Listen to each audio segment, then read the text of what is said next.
சென்னையை அடுத்த திருமுல்லைவாயலில் அடுக்குமாடி குடியிருப்பில் பால்கனியிலிருந்து தவறி விழுந்த குழந்தையை அங்கிருந்த பொதுமக்கள் சேர்ந்து பாதுகாப்பாக மீட்டுள்ளனர்.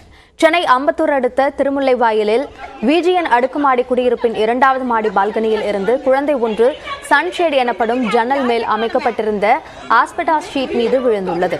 உடனடியாக அடுக்குமாடி குடியிருப்பில் எதிரே வசிப்பவர்கள், பக்கத்து வீடுகளில் வசிப்பவர்கள் எல்லாம் ஒன்றாக சேர்ந்து அந்தரத்தில் தொங்கிக் கொண்டிருந்த குழந்தையை மீட்க மிகப்பெரிய பெட்ஷீட் விரித்தபடி தரைதளத்தில் காத்து கிடந்தனர். அப்போது துரிதமாக செயல்பட்ட நபர் முதல் தளத்தின் ஜன்னல் வழியாக ஒருவர் மீது ஒருவர் நின்று லாவகமாக குழந்தையை மீட்டு உறவினர்களிடத்தில் ஒப்படைத்தார். எதிர்த்தளத்திலிருந்து எடுக்கப்பட்ட இந்த காட்சி பதவதைப்பை ஏற்படுத்தியுள்ளது.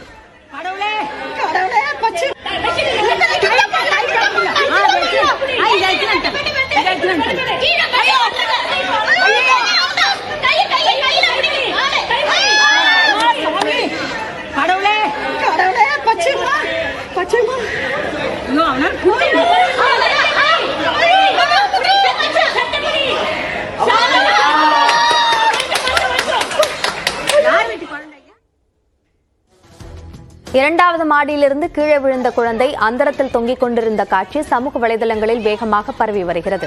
மேலும் குழந்தையை சாதுரியமாக மீட்ட நபர்களுக்கு பாராட்டுகள் குவிந்து வருகின்றன. ஒரு நிமிட செய்தி தொகுப்புகள் சிலவற்றை பார்க்கலாம்.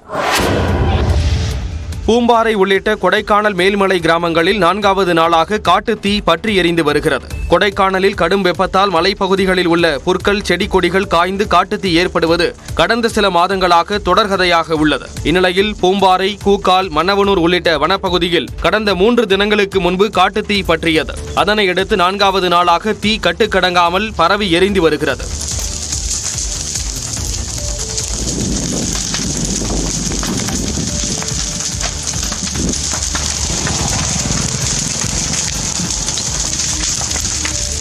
அரிய வகை மரங்கள், மூலிகை செடிகள் உள்ளிட்டவை எரிந்து கருகி வரும் நிலையில் மின் கம்பிகள் சேதமடைந்து மின் தடையும் ஏற்பட்டுள்ளது. காட்டுத்தீயை கட்டுப்படுத்த வனத்துறையினரும் தீயணைப்பு துறையினரும் தொடர்ந்து போராடி வருகின்றனர்.